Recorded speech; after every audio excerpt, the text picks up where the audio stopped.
ប៉ុន្តែខមមិនក្នុងវីដេអូហ្នឹងអាចចំណេញលុយបាន$100ចង់និយាយថាខ្ញុំនិយាយមិញមិននិយាយលេងនិយាយមែនតើណាចុះយ៉ាងហ្នឹង Pro PPK ចេញម្ចាស់លុយមកហេតែមិនលុយខ្ញុំណាលុយមេខ្ញុំចង់ដឹងថាមិនបានត្រូវចំណេញលុយ$100យើងមើលវីដេអូតសិនថាម៉ូតូដែលប្រុសសង្ហាកំពុងតែអង្គុយពីលើហ្នឹងគឺជា model M5 New Brand JB ម៉ូតូអគ្គិសនីនិយាយពីថារូបរាងស្អាតស្រស់សង្ហាជិះបានទាំងនិយាយទាំងតែទាំងក្មេងទាំងចាស់ទាំងប្រុសទាំងស្រីទាំងយុវវ័យទាំងកំមុំទាំងកំឡោះសរុបទៅគឺជាបានទាំងអស់បើនិយាយពីពណ៌វិញកប់ស្រស់តែមកហ្នឹងហើយសំខាន់ពេលទិញទៅគេថែមដាក់អាឃ្លុបពីក្រោយហ្នឹងទៅតែម្ដងនេះអាឃ្លុបហ្នឹងមិនមែនគាត់តែដាក់តាំងទេណាតែសុកខ្ញុំឆ្ងល់អាឃ្លុបហ្នឹងបើសិនជាយើងដោះចេញទៅរៀងវាមិនវិញណោះស្អាតអត់ជិះបានអត់ហើយចុះបើដាក់វាដាក់អីបានខ្លះណោះអញ្ចឹងកុំឲ្យតែបានតែឆ្ងល់យើងយកម៉ូតូមួយប្រោករៀបចំទៅព្រុសយកវាទៅបន្ទប់ពិសោធន៍តែបន្ទាប់ពីដល់បន្ទប់ពិសោធន៍យើងមើលរៀងវាសិននេះរៀងវាពេលវាមានអាឃ្លុបហ្នឹងឥឡូវខ្ញុំសាកដោះវាសិនចាំមើលរៀងវាពេលដោះចេញទៅមិនអញ្ចឹងអត់ចាំយូរទេយើងទៅយកម៉ូទ័រយកសោមកដោះវាមូលពីក្រោមមូលជុំមិនអត់ចេញអញ្ចឹងអាហ្នឹងគេមូលពីក្នុងដល់អញ្ចឹងមានតែយកសោចាក់មើលតែចាក់សោហ្នឹងអត់ចេញទៀតបើអត់ដោះក៏លឿនទៀតអញ្ចឹងយើងមូលវាដោះមកមូលខាងក្នុងតែពិតគេមូលខាងក្នុងហើយក្រោយពីយើងដោះវាដោះខ្ចោដោះអីហើយនេះ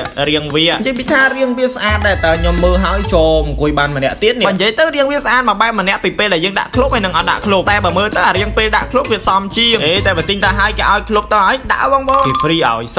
តែបងប្អូនថាវិញតាខ្ញុំទិញមកហើយលុយខ្ញុំដោះចេញក៏បានតែជាមួយខ្ញុំរៀបរាប់ដាក់ឃ្លុបហ្នឹងវាដាក់អីបានខ្លះពេលដែលដាក់ឃ្លុបហើយបងប្អូនអាចដាក់មួកនៅក្នុងហ្នឹងក៏បានដែរខ្លាចគេលួចចឹងណាតែបើអត់ចង់ដាក់មួកដាក់កាបូបក៏បានដាក់អីក៏បានដែរបងប្អូនចង់ដាក់តែបើសួរតាចំដាក់អីវ៉ាន់បានប៉ុណ្ណឹងហ៎យើងនៅមានឃ្លុបក្រោមកែបមួយទៀតដាក់ជាក់បានមួយកែបើមិនជឿទេខ្ញុំដាក់ឲ្យមើលនេះទឹកសុទ្ធមួយកែខ្ញុំហែកដាក់ហ្មងមាន40ដបនិយាយទៅបើយើងទៅរៀបដាក់ឲ្យត្រឹមត្រូវនៅសល់ space បន្ថែមទៀតអូខ្ញុំភ្លេច5ម៉ូតូហ្នឹងមានកម្លាំងម៉ូទ័ររហូតដល់400វ៉ាត់អាចជិះបានចម្ងាយរហូតដល់70គីឡូជាមួយនឹងប្រភេទអគុយ60វ៉ុល20ម៉ោ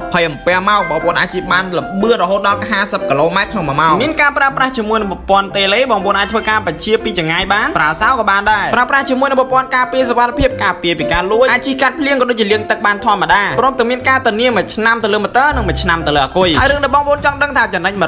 មិនមើលវីដេអូហ្នឹងឲ្យខមមិននោះថាបងប្អូនដែលខមមិននៅក្នុងវីដេអូនេះសួរតម្លៃពីម៉ូតូនេះនឹងមានការបញ្ចុះតម្លៃរហូតដល់$100ភ្លាមតែម្ដងចុះតម្លៃតែអ្នកខមមិនឯអ្នកអត់ខមមិនតម្លៃដើមពេញតែដែរចង់លឿនឡើងសម្រាប់ព័ត៌មានបន្ថែមបងប្អូនអាចធ្វើការតាក់ទងតាមលេខទូរស័ព្ទឬ Telegram ដែលយើងបង្ហាញខាងចុងវីដេអូឬក៏បងប្អូនអាចឆាតមកកាន់ Page JB ម៉ូតូអគ្គិសនីផ្ទាល់តែម្ដងក៏បាន